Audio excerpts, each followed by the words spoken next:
Hello and welcome. This is a peaceful reading from the Bible designed to help you rest. You can listen quietly or let this play as you fall asleep. There's nothing you need to do, just relax. Now Jacob lived in the land where his father had resided, the land of Canaan. This is the account of Jacob. When Joseph was 17 years old, he was tending the flock with his brothers, the sons of his father's wives Bilhah and Zilpah, and he brought their father a bad report about them. Now Israel loved Joseph more than his other sons, because Joseph had been born to him in his old age, so he made him a robe of many colors. When Joseph's brothers saw that their father loved him more than any of them, they hated him and could not speak a kind word to him. Then Joseph had a dream, and when he told it to his brothers, they hated him even more. He said to them, "Listen to this dream I had. We were binding sheaves of grain in the field, and suddenly my sheaf rose and stood upright, while your sheaves gathered around and bowed down to mine. Do you intend to reign over us?" his brothers asked. "Will you actually rule us?" So they hated him even more because of his dream and his statements. Then Joseph had another dream and told it to his brothers. "Look," he said, "I had another dream, and this time the sun and moon and 11 stars were bowing down to me." He told his father and brothers, but his father rebuked him and said, "What is this dream that you have had? Will your mother and brothers and I actually come and bow down to the ground before you?" And his brothers were jealous of him, but his father kept in mind what he had said. Some time later, Joseph's brothers had gone to pasture their father's flocks near Shechem. Israel said to him, "Are not your brothers pasturing the flocks at Shechem? Get ready, I am sending you to them." "I am ready," Joseph replied. Then Israel told him, "Go now and see how your brothers and the flocks are faring, and bring word back to me." So he sent him off from the valley of Hebron. And when Joseph arrived in Shechem, a man found him wandering in the field and asked, "What are you looking for?" "I am looking for my brothers," Joseph replied. "Can you please tell me where they are pasturing their flocks?" "They have moved on from here," the man answered. "I heard them say, 'Let us go to Dothan.'" So Joseph set out after his brothers and found them at Dothan. Now Joseph's brothers saw him in the distance, and before he arrived, they plotted to kill him. "Here comes that dreamer," they said to one another. "Come now, let us kill him and throw him into one of the pits. We can say that a vicious animal has devoured him. Then we shall see what becomes of his dreams." When Reuben heard this, he tried to rescue Joseph from their hands. "Let us not take his life," he said. "Do not shed his blood. Throw him into this pit in the wilderness, but do not lay a hand on him." Reuben said this so that he could rescue Joseph from their hands and return him to his father. So when Joseph came to his brothers, they stripped him of his robe, the robe of many colors he was wearing, and they took him and threw him into the pit. Now the pit was empty, with no water in it, and as they sat down to eat a meal, they looked up and saw a caravan of Ishmaelites coming from Gilead. Their camels were carrying spices, balm, and myrrh on their way down to Egypt. Then Judah said to his brothers, "What profit will we gain if we kill our brother and cover up his blood? Come, let us sell him to the Ishmaelites and not lay a hand on him, for he is our brother, our own flesh." And they agreed. So when the Midianite traders passed by, his brothers pulled Joseph out of the pit and sold him for 20 shekels of silver to the Ishmaelites, who took him to Egypt. When Reuben returned to the pit and saw that Joseph was not there, he tore his clothes, returned to his brothers, and said, "The boy is gone. What am I going to do?" Then they took Joseph's robe, slaughtered a young goat, and dipped the robe in its blood. They sent the robe of many colors to their father and said, "We found this. Examine it to see whether it is your son's robe or not." His father recognized it and said, "It is my son's robe. A vicious animal has devoured him. Joseph has surely been torn to pieces." Then Jacob tore his clothes, put sackcloth around his waist, and mourned for his son many days. All his sons and daughters tried to comfort him, but he refused to be comforted. "No," he said.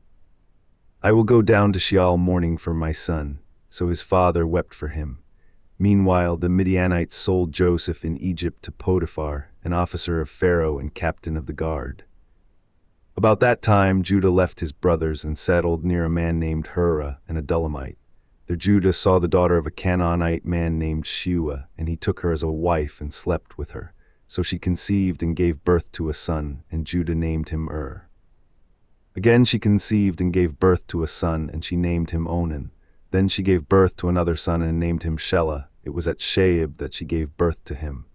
Now Judah acquired a wife for his firstborn, and her name was Tamar. But Judah's firstborn, was wicked in the sight of the Lord, so the Lord put him to death.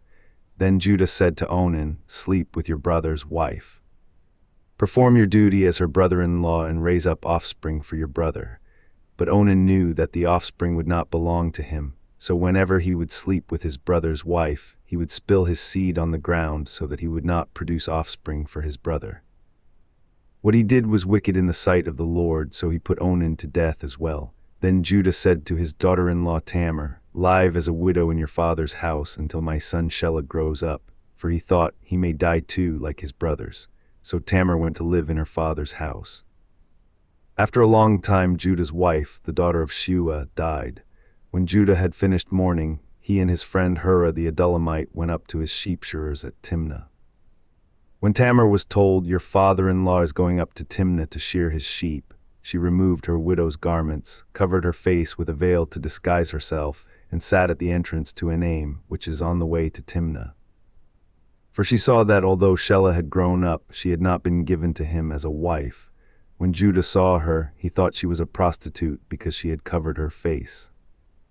Not realizing that she was his daughter-in-law, he went over to her and said, "Come now, let me sleep with you."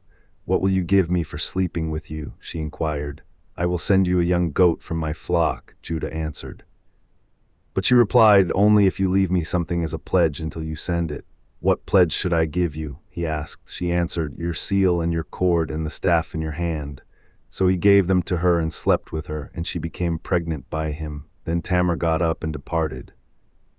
And she removed her veil and put on her widow's garments again.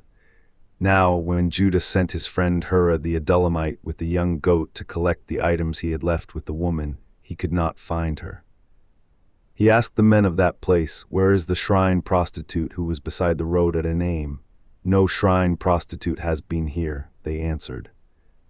So Hurrah returned to Judah and said, "I could not find her, and furthermore the men of that place said, 'No shrine prostitute has been here.' 'Let her keep the items," Judah replied, "otherwise we will become a laughingstock. After all, I did send her this young goat, but you could not find her." About 3 months later, Judah was told, "Your daughter-in-law Tamar has prostituted herself, and now she is pregnant. Bring her out," Judah replied. "Let her be burned to death." As she was being brought out, Tamar sent a message to her father-in-law, "I am pregnant by the man to whom these items belong." And she added, "Please examine them." "Whose seal and cord and staff are these?" Judah recognized the items and said, "She is more righteous than I, since I did not give her to my son Shelah." And he did not have relations with her again. When the time came for Tamar to give birth, there were twins in her womb. And as she was giving birth, one of them put out his hand, so the midwife took a scarlet thread and tied it around his wrist. "This one came out first," she announced. But when he pulled his hand back and his brother came out, she said, "You have broken out first," so he was named Perez. Then his brother came out with the scarlet thread around his wrist, and he was named Zerah. Meanwhile, Joseph had been taken down to Egypt, where an Egyptian named Potiphar, an officer of Pharaoh and captain of the guard, bought him from the Ishmaelites who had taken him there. And the Lord was with Joseph, and he became a successful man, serving in the household of his Egyptian master. When his master saw that the Lord was with him and made him prosper in all he did, Joseph found favor in his sight and became his personal attendant. Potiphar put him in charge of his household and entrusted him with everything he owned. From the time that he put Joseph in charge of his household and all he owned, the Lord blessed the Egyptian's household on account of him. The Lord's blessing was on everything he owned, both in his house and in his field. So Potiphar left all that he owned in Joseph's care. He did not concern himself with anything except the food he ate.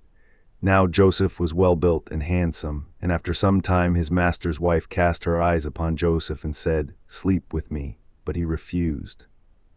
"Look," he said to his master's wife, "with me here, my master does not concern himself with anything in his house, and he has entrusted everything he owns to my care. No one in this house is greater than I am. He has withheld nothing from me except you, because you are his wife." So how could I do such a great evil and sin against God? Although Potiphar's wife spoke to Joseph day after day, he refused to go to bed with her or even be near her. One day, however, Joseph went into the house to attend to his work, and not a single household servant was inside.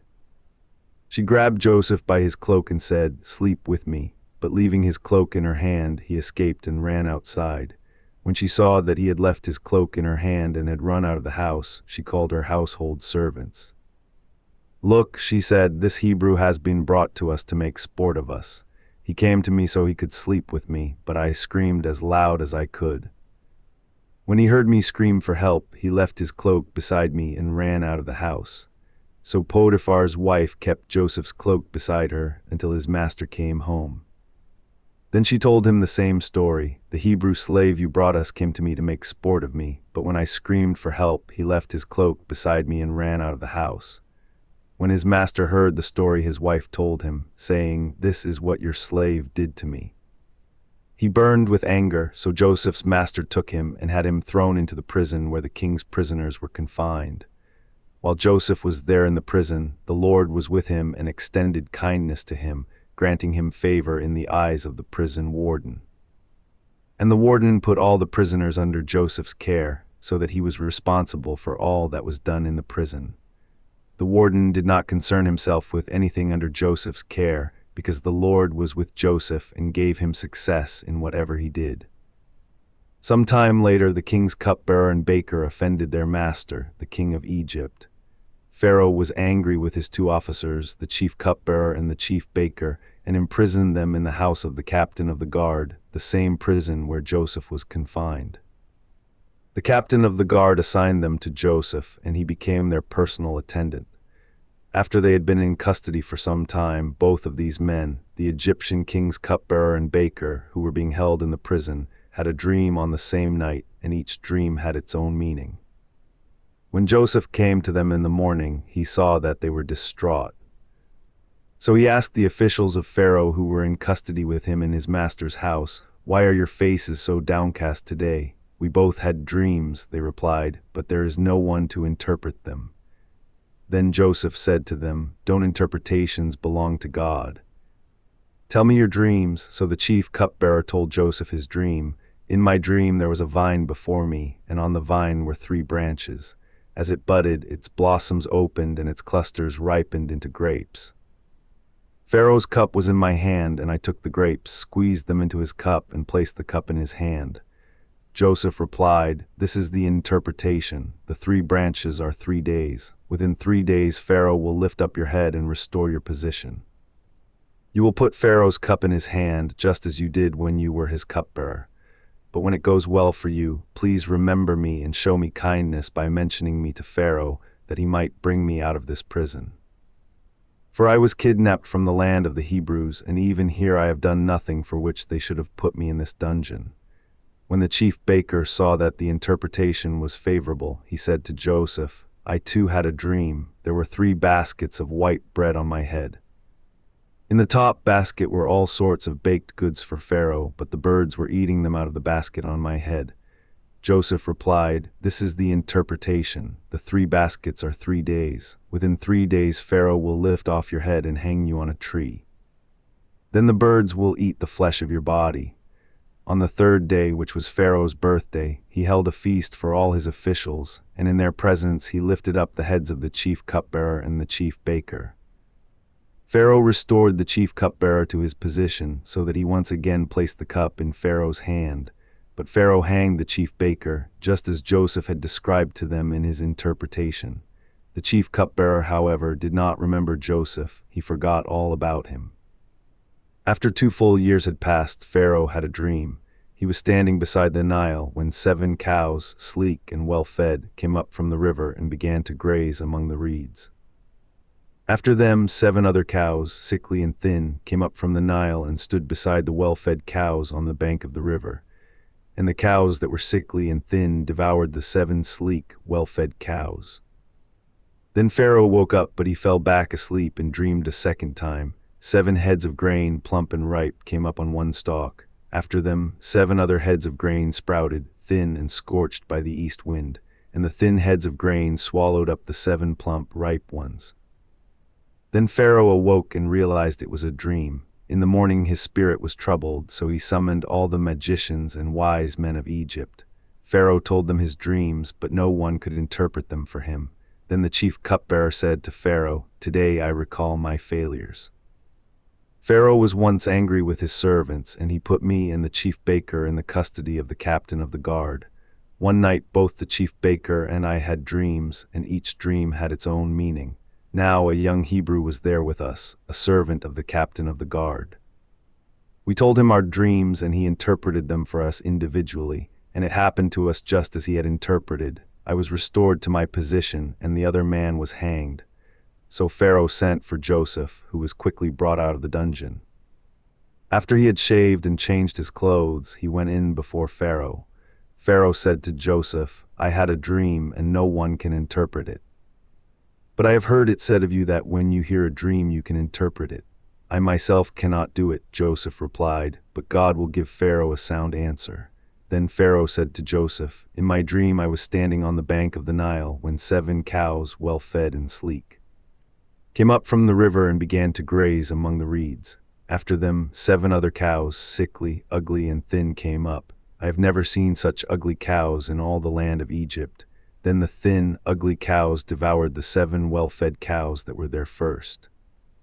When they had devoured them, however, no one could tell that they had done so. Their appearance was as ugly as it had been before.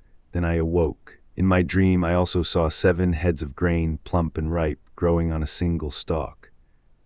After them 7 other heads of grain sprouted, withered, thin, and scorched by the east wind, and the thin heads of grain swallowed the 7 plump ones. I told this dream to the magicians, but no one could explain it to me. At this Joseph said to Pharaoh, "The dreams of Pharaoh are one and the same. God has revealed to Pharaoh what he is about to do. The 7 good cows are 7 years, and the 7 ripe heads of grain are 7 years. The dreams have the same meaning. Moreover, the 7 thin, ugly cows that came up after them are 7 years, and so are the 7 worthless heads of grain scorched by the east wind. They are 7 years of famine. It is just as I said to Pharaoh. God has shown Pharaoh what he is about to do. Behold, 7 years of great abundance are coming throughout the land of Egypt, but 7 years of famine will follow them. Then all the abundance in the land of Egypt will be forgotten, and the famine will devastate the land. The abundance in the land will not be remembered, since the famine that follows it will be so severe. Moreover, because the dream was given to Pharaoh in 2 versions, the matter has been decreed by God, and he will carry it out shortly. Now therefore, Pharaoh should look for a discerning and wise man, and set him over the land of Egypt. Let Pharaoh take action and appoint commissioners over the land to take 1/5 of the harvest of Egypt during the 7 years of abundance. Under the authority of Pharaoh, let them collect all the excess food from these good years, that they may come and lay up the grain to be preserved as food in the cities. This food will be a reserve for the land during the 7 years of famine to come upon the land of Egypt. Then the country will not perish in the famine." This proposal pleased Pharaoh and all his officials. So Pharaoh asked them, "Can we find anyone like this man in whom the Spirit of God abides?" Then Pharaoh said to Joseph, "Since God has made all this known to you, there is no one as discerning and wise as you. You shall be in charge of my house, and all my people are to obey your commands. Only with regard to the throne will I be greater than you." Pharaoh also told Joseph, "I hereby place you over all the land of Egypt." Then Pharaoh removed the signet ring from his finger, put it on Joseph's finger, clothed him in garments of fine linen, and placed a gold chain around his neck. He had Joseph ride in his 2nd chariot, with men calling out before him, "Bow the knee," so he placed him over all the land of Egypt.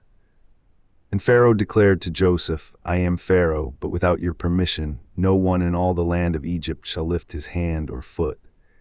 Pharaoh gave Joseph the name Zaphanath-Paneah, and he gave him Asenath, daughter of Potiphar, priest of On, to be his wife.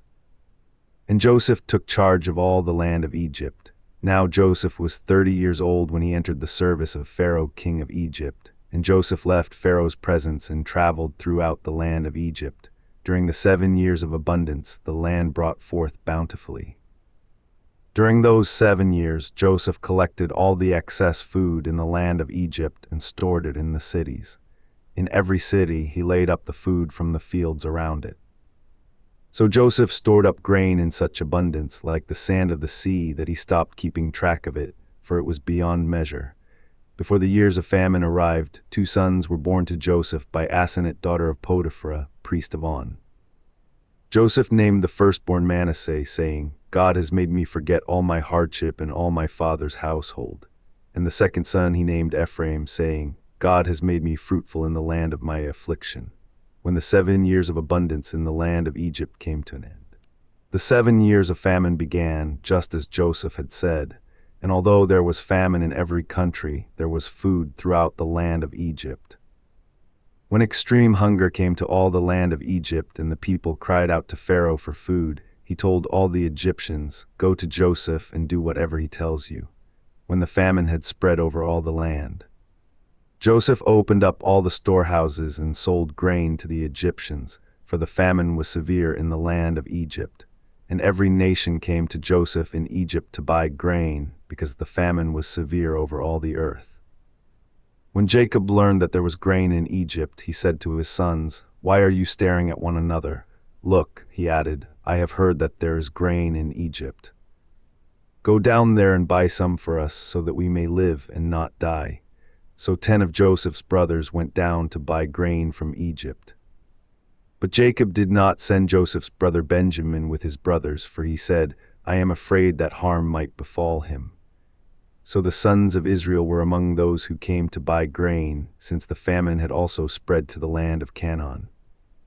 Now Joseph was the ruler of the land. He was the one who sold grain to all its people. So when his brothers arrived, they bowed down before him with their faces to the ground. And when Joseph saw his brothers, he recognized them, but he treated them as strangers and spoke harshly to them. Where have you come from? He asked. From the land of Canaan, they replied. We are here to buy food. Although Joseph recognized his brothers, they did not recognize him. Joseph remembered his dreams about them and said, You are spies. You have come to see if our land is vulnerable. Not so, my lord, they replied. Your servants have come to buy food. We are all sons of one man. Your servants are honest men, not spies. No, he told them. You have come to see if our land is vulnerable. But they answered, Your servants are 12 brothers, the sons of one man in the land of Canaan. The youngest is now with our father, and one is no more. Then Joseph declared, Just as I said, you are spies. And this is how you will be tested. As surely as Pharaoh lives, you shall not leave this place unless your youngest brother comes here. Send one of your number to get your brother. The rest of you will be confined, so that the truth of your words may be tested. If they are untrue, then as surely as Pharaoh lives, you are spies. So Joseph imprisoned them for 3 days, and on the 3rd day he said to them, I fear God. So do this and you will live. If you are honest, leave one of your brothers in custody while the rest of you go and take back grain to relieve the hunger of your households. Then bring your youngest brother to me so that your words can be verified, that you may not die. And to this they consented. Then they said to one another, Surely we are being punished because of our brother. We saw his anguish when he pleaded with us, but we would not listen. That is why this distress has come upon us. And Reuben responded, Didn't I tell you not to sin against the boy, but you would not listen? Now we must account for his blood. They did not realize that Joseph understood them, since there was an interpreter between them, and he turned away from them and wept. When he turned back and spoke to them, he took Simon from them and had him bound before their eyes. Then Joseph gave orders to fill their bags with grain, to return each man's silver to his sack, and to give them provisions for their journey. This order was carried out, and they loaded the grain on their donkeys and departed. At the place where they lodged for the night, one of them opened his sack to get feed for his donkey, and he saw his silver in the mouth of the sack. My silver has been returned, he said to his brothers. It is here in my sack. Their hearts sank, and trembling they turned to one another and said, What is this that God has done to us? When they reached their father Jacob in the land of Canaan, they described to him all that had happened to them. The man who is lord of the land spoke harshly to us and accused us of spying on the country. But we told him, We are honest men, not spies. We are 12 brothers, sons of one father. One is no more, and the youngest is now with our father in the land of Canaan. Then the man who is lord of the land said to us, This is how I will know whether you are honest. Leave one brother with me, take food to relieve the hunger of your households, and go. But bring your youngest brother back to me, so I will know that you are not spies but honest men. Then I will give your brother back to you, and you can trade in the land. As they began emptying their sacks, there in each man's sack was his bag of silver. And when they and their father saw the bags of silver, they were dismayed. Their father Jacob said to them, You have deprived me of my sons. Joseph is gone and Simon is no more. Now you want to take Benjamin. Everything is going against me. Then Reuben said to his father, You may kill my 2 sons if I fail to bring him back to you. Put him in my care, and I will return him. But Jacob replied, My son will not go down there with you, for his brother is dead, and he alone is left. If any harm comes to him on your journey, you will bring my gray hair down to Sheol in sorrow. Now the famine was still severe in the land. So when Jacob's sons had eaten all the grain they had brought from Egypt, their father said to them, Go back and buy us a little more food. But Judah replied, The man solemnly warned us, You will not see my face again unless your brother is with you, if you will send our brother with us. We will go down and buy food for you, but if you will not send him, we will not go, for the man told us, You will not see my face again unless your brother is with you. Why did you bring this trouble upon me? Israel asked.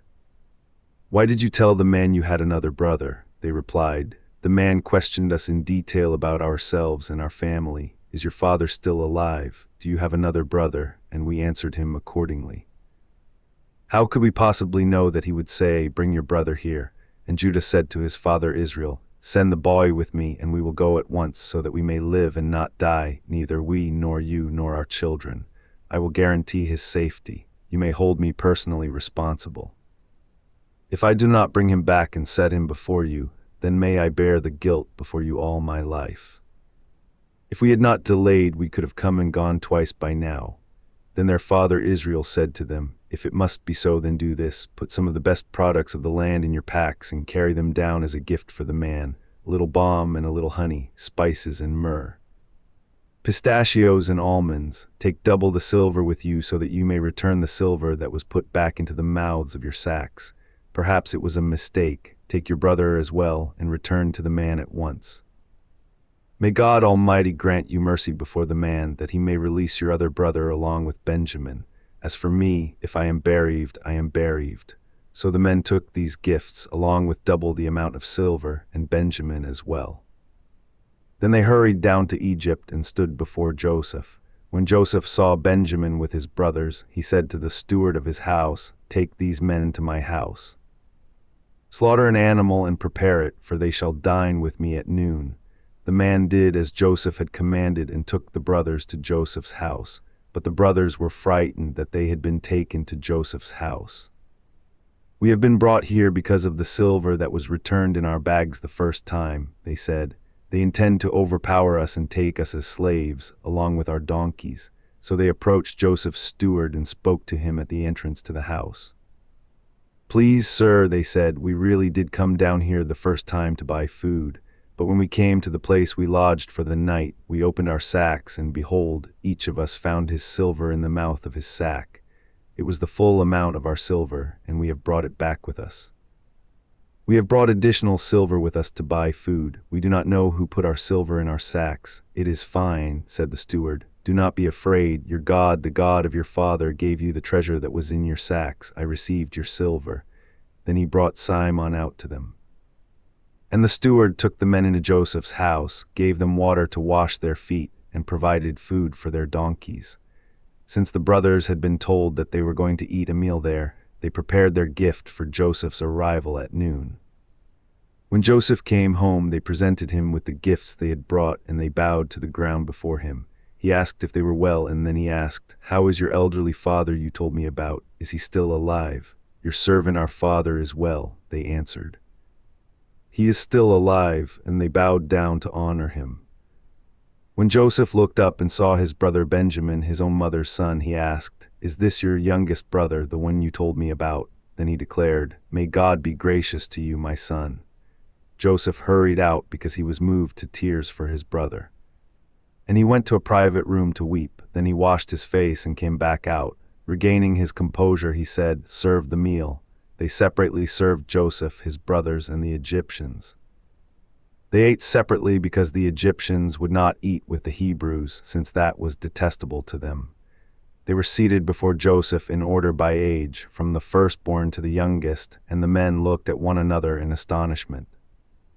When the portions were served to them from Joseph's table, Benjamin's portion was 5 times larger than any of the others, so they feasted and drank freely with Joseph.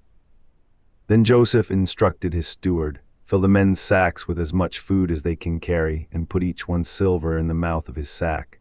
Put my cup, the silver one, in the mouth of the youngest one's sack, along with the silver for his grain." So the steward did as Joseph had instructed. At daybreak the men were sent on their way with their donkeys. They had not gone far from the city when Joseph told his steward, "Pursue the men at once, and when you overtake them, ask, 'Why have you repaid good with evil? Is this not the cup my master drinks from and uses for divination? What you have done is wicked." When the steward overtook them, he relayed these words to them. "Why does my lord say these things?" they asked. "Your servants could not possibly do such a thing. We even brought back to you from the land of Canaan the silver we found in the mouths of our sacks. Why would we steal silver or gold from your master's house? If any of your servants is found to have it, he must die, and the rest will become slaves of my lord." "As you say," replied the steward. "But only the one who is found with the cup will be my slave, and the rest of you shall be free of blame." So each one quickly lowered his sack to the ground and opened it. The steward searched, beginning with the oldest and ending with the youngest, and the cup was found in Benjamin's sack. Then they all tore their clothes, loaded their donkeys, and returned to the city. When Judah and his brothers arrived at Joseph's house, he was still there, and they fell to the ground before him. "What is this deed you have done?" Joseph declared.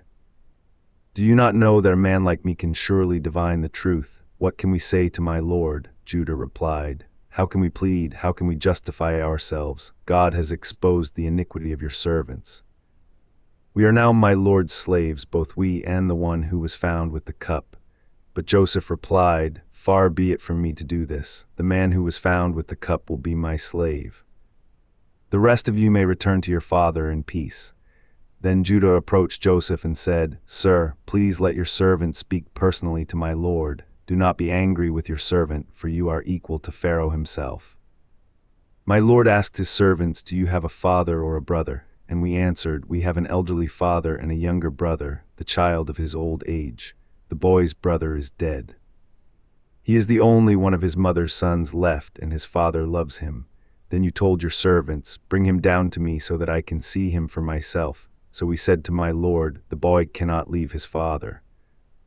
If he were to leave, his father would die. But you said to your servants, 'Unless your younger brother comes down with you, you will not see my face again.' Now, when we returned to your servant my father, we relayed your words to him. Then our father said, 'Go back and buy us some food.' But we answered, 'We cannot go down there unless our younger brother goes with us. So if our younger brother is not with us, we cannot see the man. And your servant my father said to us, "You know that my wife bore me 2 sons. When one of them was gone, I said, "Surely he has been torn to pieces," and I have not seen him since. Now if you also take this one from me and harm comes to him, you will bring my gray hair down to Sheol in sorrow. So if the boy is not with us when I return to your servant, and if my father, whose life is wrapped up in the boy's life, sees that the boy is not with us, he will die. Then your servants will have brought the gray hair of your servant, our father, down to Sheol in sorrow." Indeed, your servant guaranteed the boy's safety to my father, saying, "If I do not return him to you, I will bear the guilt before you, my father, all my life. Now please let your servant stay here as my lord's slave in place of the boy. Let him return with his brothers. For how can I go back to my father without the boy? I could not bear to see the misery that would overwhelm him." Then Joseph could no longer control himself before all his attendants, and he cried out, "Send everyone away from me." So none of them were with Joseph when he made himself known to his brothers. But he wept so loudly that the Egyptians heard him, and Pharaoh's household soon heard of it. Joseph said to his brothers, I am Joseph, is my father still alive? But they were unable to answer him because they were terrified in his presence. Then Joseph said to his brothers, Please come near me, and they did so. I am Joseph, your brother, he said, the one you sold into Egypt.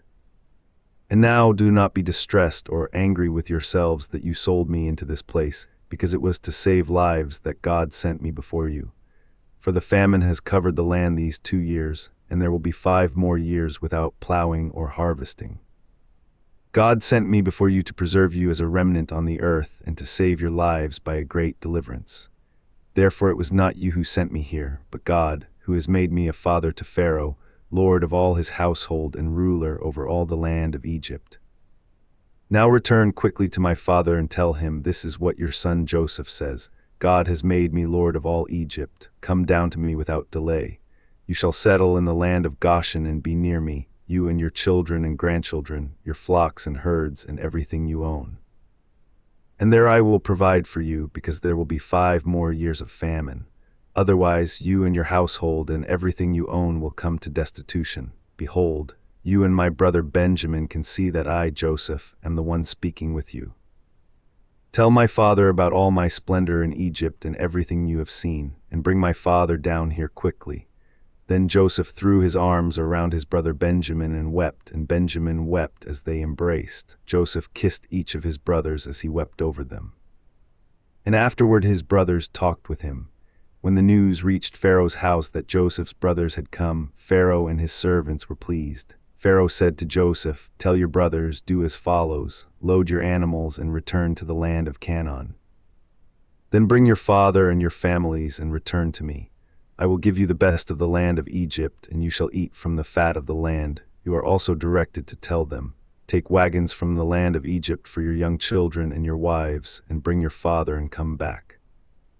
But pay no regard to your belongings, for the best of all the land of Egypt is yours. So the sons of Israel did as they were told. Joseph gave them wagons as Pharaoh had instructed, and he also gave them provisions for their journey. He gave new garments to each of them, but to Benjamin he gave 300 shekels of silver and 5 sets of clothes. And he sent to his father the following: 10 donkeys loaded with the best of Egypt, and 10 female donkeys loaded with grain and bread and provisions for his father's journey.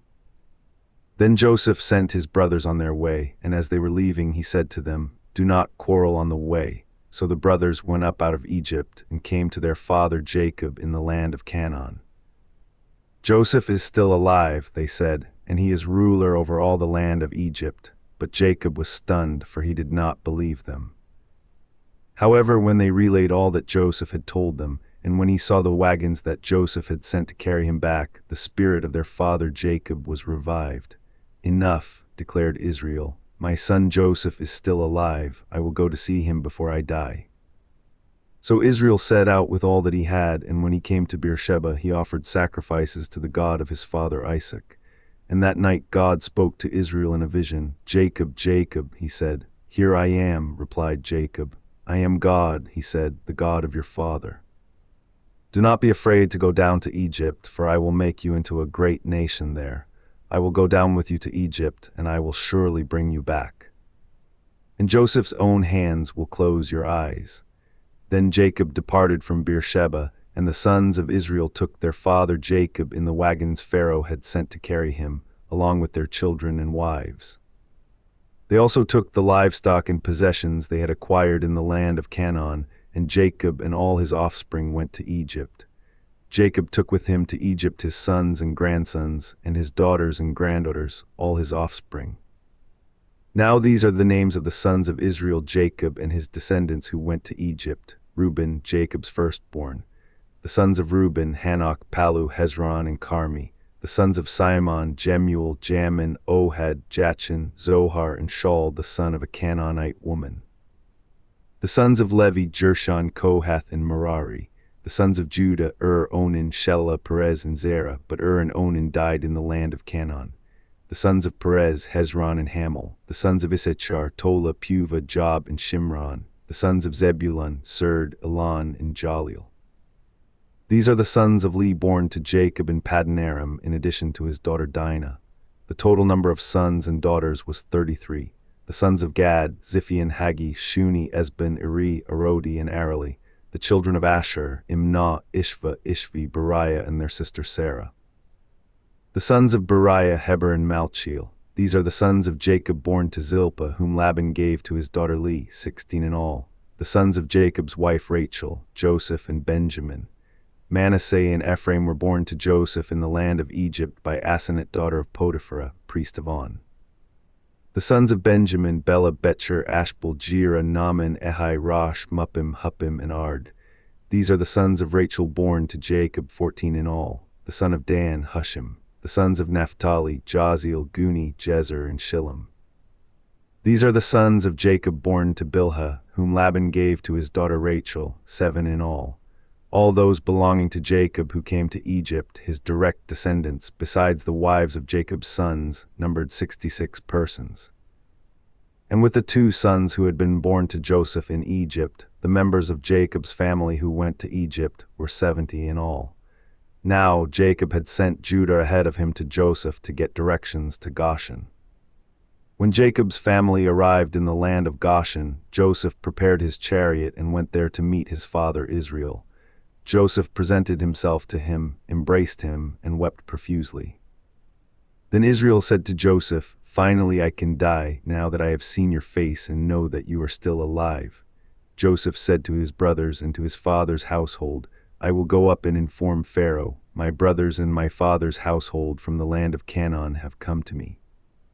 The men are shepherds, they raise livestock, and they have brought their flocks and herds and all that they own. When Pharaoh summons you and asks, 'What is your occupation?' you are to say, 'Your servants have raised livestock ever since our youth, both we and our fathers.' Then you will be allowed to settle in the land of Goshen, since all shepherds are detestable to the Egyptians." So Joseph went and told Pharaoh, "My father and my brothers, with their flocks and herds and all they own, have come from the land of Canaan and are now in Goshen." And he chose 5 of his brothers and presented them before Pharaoh. "What is your occupation?" Pharaoh asked Joseph's brothers. "Your servants are shepherds," they replied, "both we and our fathers." Then they said to Pharaoh, "We have come to live in the land for a time, because there is no pasture for the flocks of your servants, since the famine in the land of Canaan has been severe. So now please allow your servants to settle in the land of Goshen." Pharaoh said to Joseph, "Now that your father and brothers have come to you, the land of Egypt is before you. Settle your father and brothers in the best part of the land. They may dwell in the land of Goshen. And if you know of any talented men among them, put them in charge of my own livestock." Then Joseph brought in his father Jacob and presented him before Pharaoh, and Jacob blessed Pharaoh. "How many years have you lived?" Pharaoh asked. "My travels have lasted 130 years, Jacob replied. "My years have been few and hard, and they have not matched the years of the travels of my fathers." Then Jacob blessed Pharaoh and departed from his presence. So Joseph settled his father and brothers in the land of Egypt and gave them property in the best part of the land, the district of Ramesses, as Pharaoh had commanded. Joseph also provided his father and brothers and all his father's household with food for their families. There was no food, however, in all that region, because the famine was so severe. The lands of Egypt and Canaan had been exhausted by the famine. Joseph collected all the money to be found in the land of Egypt and the land of Canaan in exchange for the grain they were buying, and he brought it into Pharaoh's palace. When the money from the lands of Egypt and Canaan was gone, all the Egyptians came to Joseph and said, "Give us food." "Why should we die before your eyes? For our funds have run out." "Then bring me your livestock," said Joseph. "Since the money is gone, I will sell you food in exchange for your livestock." So they brought their livestock to Joseph, and he gave them food in exchange for their horses, their flocks and herds, and their donkeys. Throughout that year he provided them with food in exchange for all their livestock. When that year was over, they came to him the second year and said, "We cannot hide from our lord that our money is gone, and all our livestock belongs to you.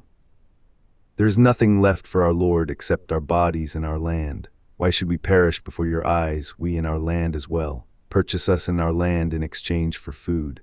Then we, along with our land, will be slaves to Pharaoh.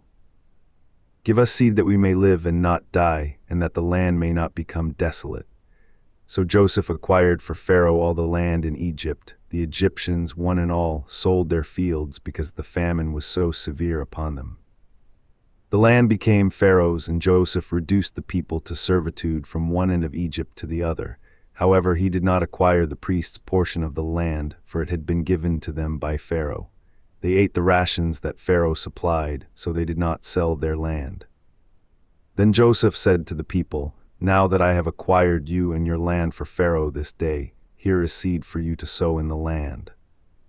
At harvest time you are to give a fifth of it to Pharaoh, and 4/5 will be yours as seed for the field and food for yourselves and your households and children." "You have saved our lives," they said. "We have found favor in our Lord's eyes, and we will be Pharaoh's servants." So Joseph established a law that a fifth of the produce belongs to Pharaoh, and it is in effect in the land of Egypt to this day. Only the priest's land does not belong to Pharaoh. Now the Israelites settled in the land of Egypt, in the region of Goshen. They acquired property there and became fruitful and increased greatly in number. And Jacob lived in the land of Egypt 17 years, and the length of his life was 147 years. When the time drew near for Israel to die, he called his son Joseph and said to him, "If I have found favor in your eyes, put your hand under my thigh and promise to show me kindness and faithfulness. Do not bury me in Egypt, but when I lie down with my fathers, carry me out of Egypt and bury me with them." Joseph answered, "I will do as you have requested." "Swear to me," Jacob said. So Joseph swore to him, and Israel bowed in worship at the head of his bed. Some time later Joseph was told, "Your father is ill." So he set out with his 2 sons, Manasseh and Ephraim. When Jacob was told, "Your son Joseph has come to you," Israel rallied his strength and sat up in bed. Jacob said to Joseph, "God Almighty appeared to me at Luz in the land of Canaan, and there he blessed me and told me, 'Behold, I will make you fruitful and multiply you. I will make you a multitude of peoples, and will give this land to your descendants after you as an everlasting possession.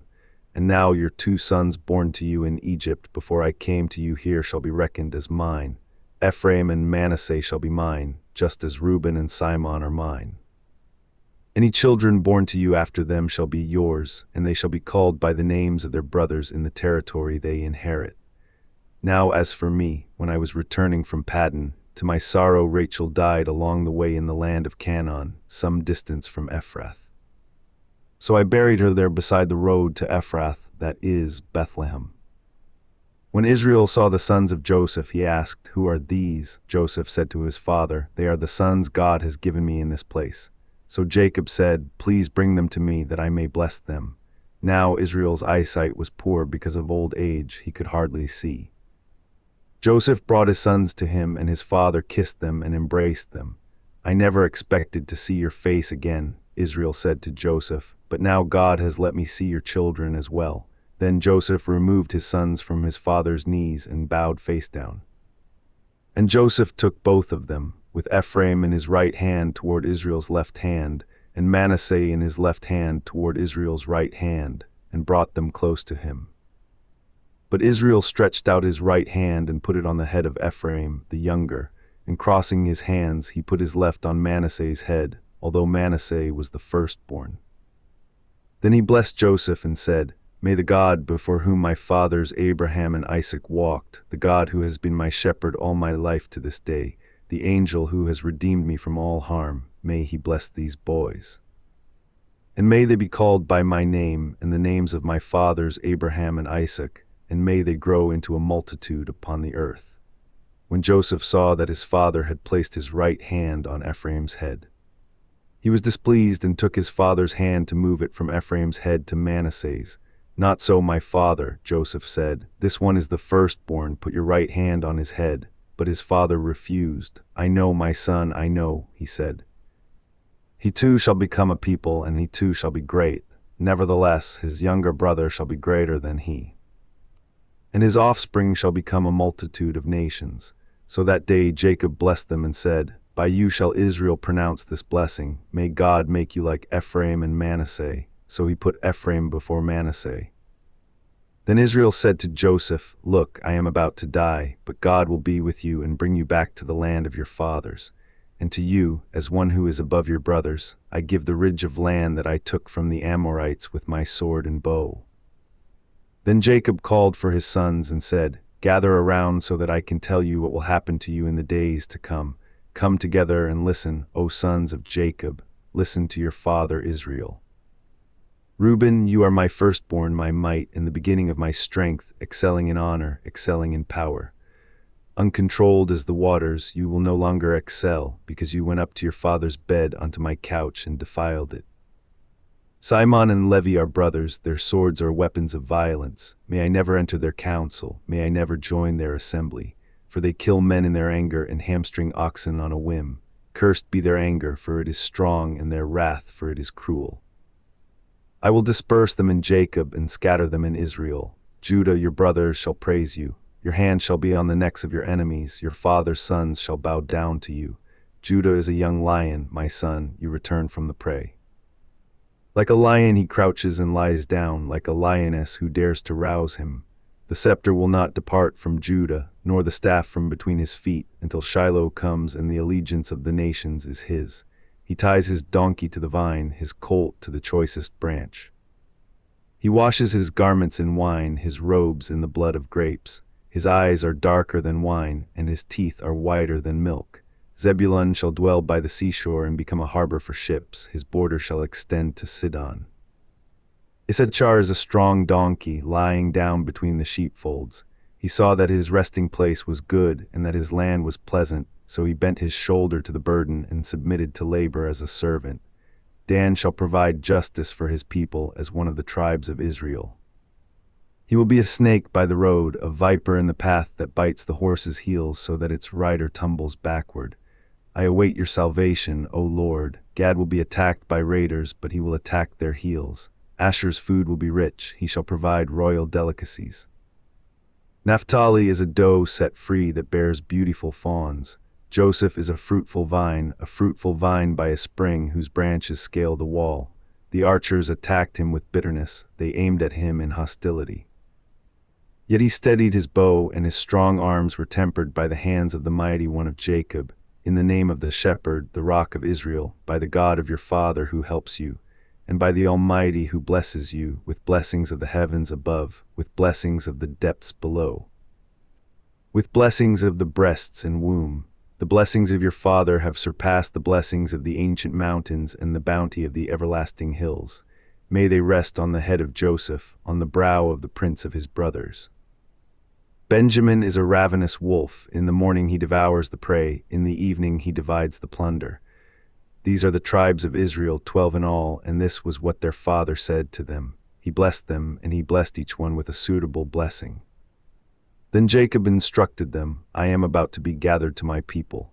Bury me with my fathers in the cave in the field of Ephron the Hittite. The cave is in the field of Machpelah near Mamre, in the land of Canaan. This is the field Abraham purchased from Ephron the Hittite as a burial site.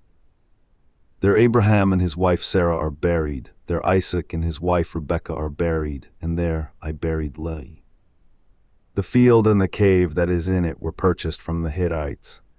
When Jacob had finished instructing his sons, he pulled his feet into the bed and breathed his last, and he was gathered to his people. Then Joseph fell upon his father's face, wept over him, and kissed him.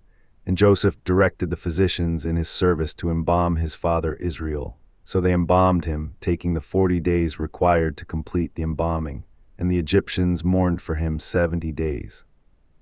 When the days of mourning had passed, Joseph said to Pharaoh's court, If I have found favor in your eyes, please tell Pharaoh that my father made me swear an oath when he said, I am about to die. You must bury me in the tomb that I dug for myself in the land of Canaan. Now let me go and bury my father and then return. Pharaoh replied, Go up and bury your father, as he made you swear to do. Then Joseph went to bury his father.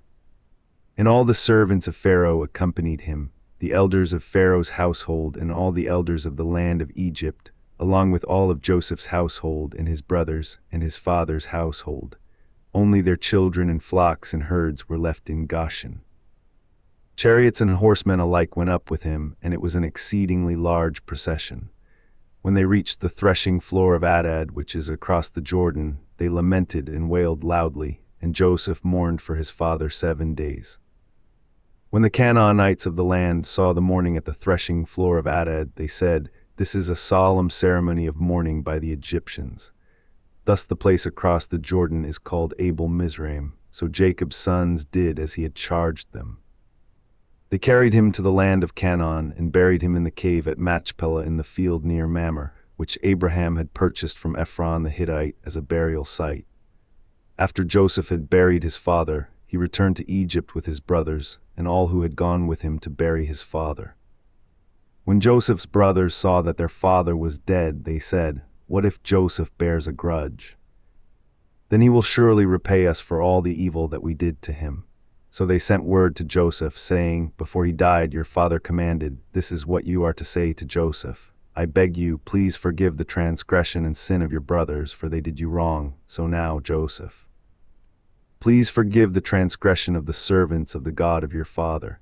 When their message came to him, Joseph wept. His brothers also came to him, bowed down before him, and said, "We are your slaves." But Joseph replied, "Do not be afraid. Am I in the place of God? As for you, what you intended against me for evil, God intended for good, in order to accomplish a day like this, to preserve the lives of many people. Therefore do not be afraid. I will provide for you and your little ones." So Joseph reassured his brothers and spoke kindly to them. Now Joseph and his father's household remained in Egypt, and Joseph lived to the age of 110. He saw Ephraim's sons to the third generation, and indeed the sons of Machir son of Manasseh were brought up on Joseph's knees. Then Joseph said to his brothers, "I am about to die, but God will surely visit you and bring you up from this land to the land he promised on oath to Abraham, Isaac, and Jacob." And Joseph made the sons of Israel take an oath and said, "God will surely attend to you. And then you must carry my bones up from this place." So Joseph died at the age of 110, and they embalmed his body and placed it in a coffin in Egypt.